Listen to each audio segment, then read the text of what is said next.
Hello students, हम लोग अपने कोर्स को पढ़ रहे हैं लगातार और उस कोर्स में अब हम 2 नए चैप्टर पढ़ेंगे जो हमारे कम मार्क्स के होते हैं। 2-2 मार्क्स के ही इनके प्रश्न बनते हैं, 2 या 5, बस इतने ही प्रश्न के नंबर के ये बनते हैं प्रश्न। तो उसे हम पढ़ेंगे कि क्या है ये छोटे छोटे से टॉपिक जिनको पढ़ना हमारे लिए आवश्यक है। तो उसमें आज हम 2 टॉपिक पढ़ेंगे। पहला है जनहित याचिका, जिसे शॉर्ट में जहिया के नाम से जाना जाता है, जनहित याचिका। और दूसरा टॉपिक आज हम पढ़ेंगे संघ लोक सेवा आयोग, जिसे यूपीएससी के नाम से जाना जाता है। तो बारी बारी से हम इसको पढ़ेंगे लगातार कि ये क्या है जनहित याचिका जहिया। पहले हम इसी को पढ़ते हैं। तो जैसा कि इसके नाम से जाहिर है, जन मीन्स लोग, भारत के लोगों के हित के लिए यदि कोई याचिका, यदि कोई प्रार्थना की जाती है जो सार्वजनिक महत्व के लिए आवश्यक है, तो उस याचिका को ही हम क्या कहते हैं, जनहित याचिका। लोगों के हित के लिए की गई प्रार्थना को हम जनहित याचिका के नाम से जानते हैं। तो जनहित याचिका क्या क्या काम करती है, किस रूप में इसका आगमन हुआ, कहाँ से इसका प्रारंभ हुआ और अब ये क्या क्या कार्य कर रही है। तो हमें ज्ञात है हमारे विषय की शुरुआत कहाँ से हुई थी, इसको अलग विषय का दर्जा कहाँ से दिया गया था, अमेरिका में, जिसे हम लोग बीए पार्ट फर्स्ट में पढ़ चुके हैं कि राजनीति विज्ञान को एक अलग विषय का दर्जा अमेरिका के कोलंबो विश्वविद्यालय ने सर्वप्रथम दिया था। तो वहीं से शुरुआत, जहिया की भी वहीं से शुरुआत होती है कि किस रूप में जनहित याचिका पेश की जाती है और उसके बाद में कौन कौन से ऐसे प्रमुख कार्य हैं जो इसके द्वारा किए जाते हैं। तो जनहित याचिका भारतीय कानून में सार्वजनिक हित की रक्षा के लिए मुकदमे का जो प्रावधान है उसे दर्शाती है। अन्य सामान्य अदालती याचिकाओं से यह अलग है। इसमें यह आवश्यक नहीं कि पीड़ित पक्ष स्वयं अदालत में जाए, यह किसी भी नागरिक या स्वयं न्यायालय द्वारा पीड़ितों के पक्ष में दायर किया जा सकता है। कि यह बात इसमें इम्पोर्टेंट है कि ये मुकदमा जो है सामान्य अदालती याचिकाओं से बिल्कुल अलग है। इसमें जरूरी नहीं है कि पीड़ित स्वयं इस पक्ष में अदालत में जाए और वहाँ पर किसी भी प्रकार का मुकदमा दायर करे। यह किसी भी नागरिक द्वारा, स्वयं न्यायालय द्वारा या पीड़ित पक्ष के किसी भी व्यक्ति द्वारा दायर की जा सकती है। जहिया के अब तक के मामले में बहुत व्यापक क्षेत्रों में कार्य हुआ है। उनमें प्रमुख है कारागार, बंदी, सशस्त्र सेना, बाल श्रम, बंधुआ मजदूरी, शहरी विकास, पर्यावरण और संसाधन, ग्राहक मामले, शिक्षा, राजनीति, चुनाव, लोक नीति और जवाबदेही, मानवाधिकार और स्वयं न्यायपालिका को इस जहिया ने, जनहित याचिका ने प्रभावित किया है। न्यायिक सक्रियता और जहिया का विस्तार बहुत हद तक समानांतर रूप में हुआ है और जनहित याचिका का मध्यम वर्ग ने हमेशा स्वागत किया है और इसका समर्थन किया है। जनहित याचिका भारतीय संविधान या किसी कानून में परिभाषित नहीं है। यह उच्चतम न्यायालय के संवैधानिक व्याख्या से उत्पन्न है और इसे एक विशिष्ट भारतीय संकल्पना के रूप में देखा जा सकता है। इस याचिका का विचार अमेरिका में जन्मा है। वहाँ इसे सामाजिक कार्यवाही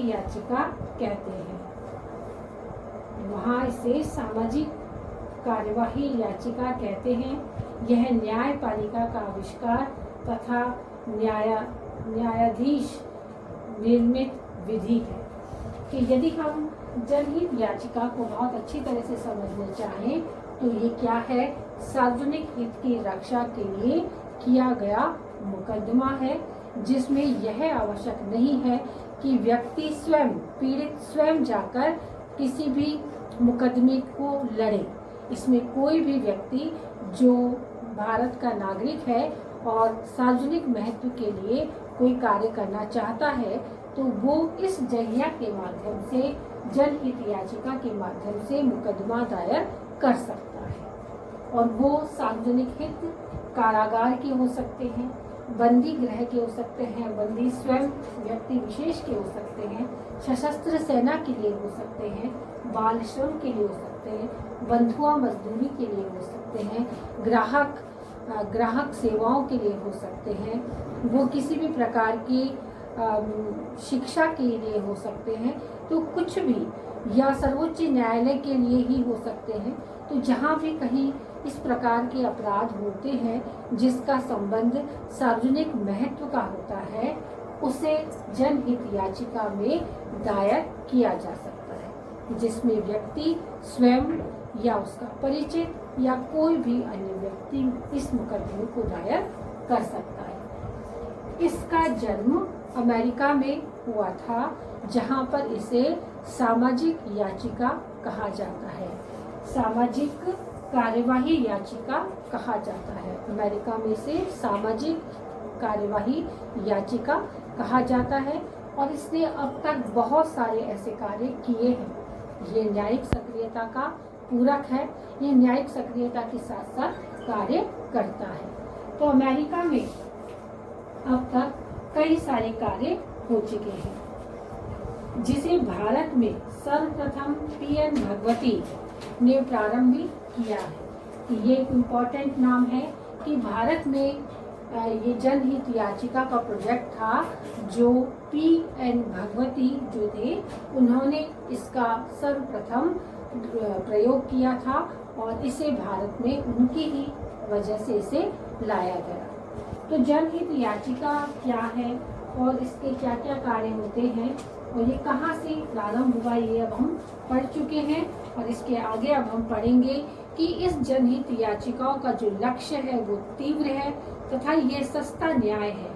यह एक आम आदमी को सस्ता न्याय दिलवाना है, जिसका हित समूह से प्राप्त होता है। यदि इसका दुरुपयोग किया जाए तो याचिकाकर्ता पे जुर्माना तक किया जा सकता है। इसे स्वीकार करना या अस्वीकार करना न्यायालय पर निर्भर करता है और जनहित याचिका की स्वीकृति हेतु उच्चतम न्यायालय ने कुछ नियम बनाए हैं। लोकहित से प्रेरित कोई भी व्यक्ति या संगठन इन्हें दायर कर सकता है। कोर्ट को दिया गया पुरस्कार भी रिट याचिका बनकर इसको जारी किया जा सकता है। कोर्ट को अधिकार होगा कि वह इस याचिका हेतु सामान्य न्यायालय में शुल्क भी माफ कर दे। ये राज्य के साथ साथ निजी संस्था के विरुद्ध भी लाई जा सकती है। तो जनहित याचिका जो है वो इसका लक्ष्य तीव्र और सस्ता न्याय दिलवाना है। और तीव्र और सस्ता न्याय चाहे से वो व्यक्ति पीड़ित व्यक्ति ना हो, एक पोस्टकार्ड पे लिखकर भी यदि सर्वोच्च न्यायालय में दाखिल कर दिया जाता है, वहाँ तक पहुँचा दिया जाता है, तो इस पर कार्यवाही की जा सकती है। ये रिट के नाम से वहाँ पर दायर हो सकता है। तो सर्वोच्च न्यायालय ने इसे त्वरित कार्यवाही करके इसे कहीं ना कहीं पूर्णता अवश्य प्रदान की है। इस पर दुरुपयोग, इस जनहित याचिका का दुरुपयोग करने वाले पर जुर्माना होता है और सर्वोच्च न्यायालय इस व्यवस्था को लागू करे, स्वीकार करे या अस्वीकार करे, ये सर्वोच्च न्यायालय का निजी मामला है। लेकिन जनहित याचिकाओं का दुरुपयोग करने वाले पर तुरंत जुर्माना होता है और उसके लिए भी दंड निश्चित किया गया है। तो जनहित याचिका किसी निजी संस्था के द्वारा, किसी व्यक्ति के द्वारा, किसी व्यक्ति विशेष के द्वारा या सामान्य जन के द्वारा प्रयोग किया जाने वाला ऐसा विषय जो सार्वजनिक हित की रक्षा के लिए हो, जहिया के नाम से जाना जाता है। दूसरा टॉपिक है हमारा संघ लोक सेवा आयोग। संघ लोक सेवा आयोग को इंग्लिश में यूनियन पब्लिक सर्विस कमीशन कहा जाता है और हिंदी अनुवाद है इसका संघ लोक सेवा आयोग। तो संघ लोक सेवा आयोग एक बहुत बड़ा आयोग है। हम पढ़ चुके हैं राष्ट्रपति, और उसमें राष्ट्रपति की शक्तियों में हमने पढ़ा था कि ये कई सारे आयोगों का निर्माण करता है जिसके सदस्य की नियुक्ति राष्ट्रपति के द्वारा होती है। तो ये संघ लोक सेवा आयोग के सदस्यों की नियुक्ति भी राष्ट्रपति के द्वारा होती है और संविधान के भाग 14 के अनुच्छेद 315 से लेकर अनुच्छेद 323 तक यहाँ संघ लोक सेवा आयोग के बारे में उसमें लिखा गया है और संघ लोक सेवा आयोग क्या क्या कार्य करता है और ये क्यों इम्पोर्टेंट है, इसे अब हम पढ़ने जा रहे हैं। तो इतना ही अभी हमको पढ़ना होगा कि संघ लोक सेवा आयोग, जिसको यूनियन पब्लिक सर्विस कमीशन कहा जाता है, यह संविधान के भाग 14 में अनुच्छेद 315 से 323 तक उल्लेखित है। इसकी प्रथम निवर्तमान एक जो अध्यक्ष थी वो अलका सिरोही थी। उसके बाद में और कई इसके अध्यक्ष बदलते चले गए। उसमें से मुख्य नाम है डेविड आर सायमलीट, उसके बाद में विनय मित्तल, उसके बाद में अरविंद सक्सेना और उसके बाद में वर्तमान में जो यूपीएससी के अध्यक्ष हैं, ये जीके का क्वेश्चन है कि प्रदीप कुमार जोशी, कि वर्तमान में यूपीएससी के अध्यक्ष का नाम है प्रदीप कुमार जोशी और ये 4 अप्रैल 1922 तक अपनी सेवाएं देंगे। तो ये जो संघ लोक सेवा आयोग के सदस्य होते हैं राष्ट्रपति के द्वारा निर्वाचित होते हैं। इनका कार्यकाल 6 वर्ष होता है और इनकी जो रिटायरमेंट की आयु है वो 65 वर्ष होती है। तो 65 वर्ष की आयु यदि 6 वर्ष से पूर्व ही यदि ये पूरी हो जाती है तो उनको रिटायर कर दिया जाता है। तो 6 वर्ष और 65 वर्ष की आयु में से जो भी पहले हो उससे ही उसी समय में इनके अध्यक्ष को जो होता है उन्हें रिटायर कर दिया जाता है। तो अब हम इसके बारे में और डिटेल में पढ़ेंगे कि क्या है संघ लोक सेवा आयोग। Union public service commission Bharat के संविधान द्वारा स्थापित एक संवैधानिक एक निकाय है जो भारत सरकार के संघ लोक सेवा के पदाधिकारियों की नियुक्ति के लिए परीक्षाओं का संचालन कार्य करता है तथा भारतीय संविधान के भाग 14 में के अंतर्गत अनुच्छेद 315 से 323 तक संघीय लोक सेवा आयोग और राज्यों के लिए राज्य लोक सेवा आयोग के गठन का प्रावधान है। श्रीमती अलका सिरोही इसकी वर्तमान अध्यक्ष रही है।